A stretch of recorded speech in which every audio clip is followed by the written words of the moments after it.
Good morning. कैसे हैं आप सब? फिर से अपने कुछ सवालों के साथ आपके सामने। प्लीज मेरा मार्गदर्शन करें। अजीब सी जद्दोजहद चल रही थी तो मैंने सोचा आपके सामने आ जाऊं। हो सकता है कि कुछ मार्गदर्शन हो जाए।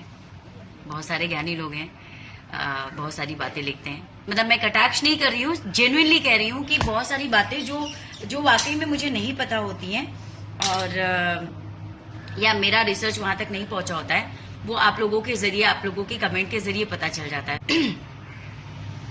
यार, बैंगलोर की आईटी कंपनी में काम करने वाले बहुत सारे लोग, बैंगलोर की आईटी कंपनी में काम करने वाले ज्यादातर एम्प्लॉय किसी दूसरे राज्य से आते हैं। फिर उनके साथ प्रवासी आईटी एम्प्लॉय क्यों नहीं लिखा जाता, या उन्हें प्रवासी आईटी एम्प्लॉय क्यों नहीं कहा जाता? या फिर अपनी अपनी बात करूं तो मुंबई में संचालित जो सिनेमा जगत है, बॉलीवुड जिसे कहते हैं या टेलीवुड जिसे कहते हैं, यहाँ पर ज्यादातर काम करने वाले लोग एक्टर, डायरेक्टर, प्रोड्यूसर, गायक, राइटर सभी दूसरे राज्य से हैं। ज्यादातर 90% जहां तक मेरी मालूमात है। इनके साथ प्रवासी राइटर, प्रवासी डायरेक्टर, प्रवासी प्रोड्यूसर, प्रवासी एक्टर, कलाकार, प्रवासी गीतकार ऐसे क्यों नहीं लगता? यहां तक कि मजदूरों को प्रवासी का तमगा देने वाले जो पत्रकार हैं वो भी अलग अलग राज्यों से आते हैं, पत्रकारिता करते हैं।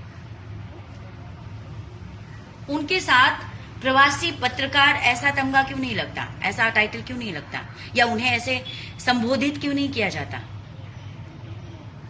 फिर मजदूरों में ही ऐसी कौन सी विशेषता है जो उन्हें प्रवासी मजदूर, प्रवासी मजदूर, प्रवासी मजदूर कहकर एहसास कराया जाता है कि आप यहाँ के नहीं हैं? अरे राज्य अलग है, देश तो एक ही है ना। राज्य अलग अलग इसलिए बांटे गए हैं, मतलब राज्य अलग अलग प्रशासनिक सुविधाओं के लिए बांटे गए हैं ना। फिर सिर्फ मजदूरों के लिए प्रवासी का तमगा कहां तक उचित है और क्यों?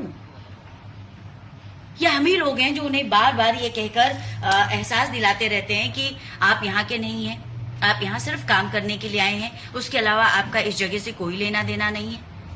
जबकि वो अपनी जिंदगी का सबसे कीमती समय, सबसे ज्यादा हार्डवर्क वही करते हैं अपनी कर्मभूमि पर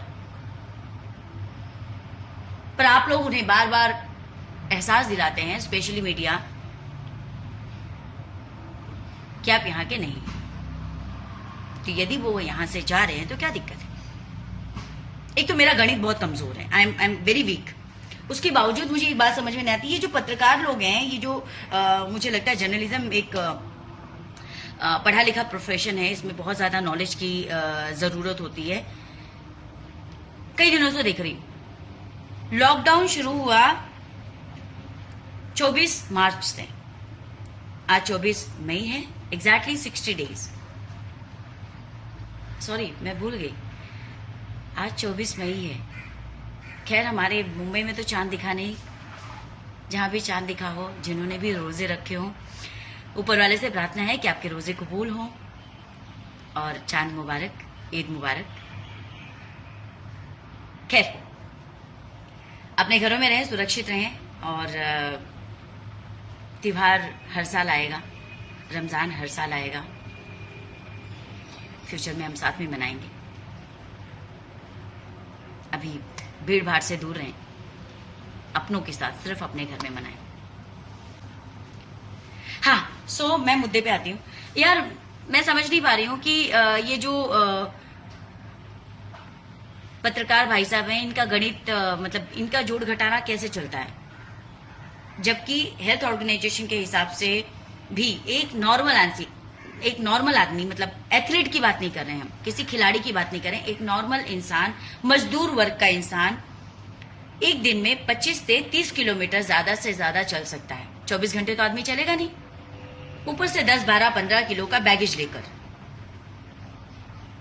लगेज लेकर, परिवार को साथ लेकर।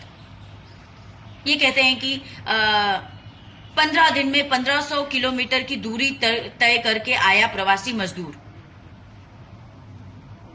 कहां से भाई, कैसे, क्या जोड़ा आपने? मतलब 24 मार्च को लॉकडाउन शुरू हुआ, मैं समझ लेती हूँ कि लॉकडाउन जैसे डिक्लेयर हुआ 10 बजे 11 बजे भाई साहब उन्होंने सोचा होगा कि शायद हमें आगे फ्यूचर में जाके दिक्कत आए, आगे कितने दिन तक चलेगा पता नहीं, वो तुरंत ही निकल गए हों, ठीक है, लाजमी है।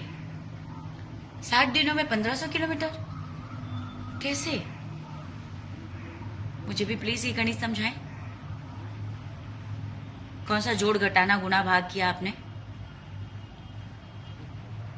और अगर ये 60 दिनों में पहुंचे तो उन 59 दिनों तक, आज 60वां दिन है, 59 दिनों तक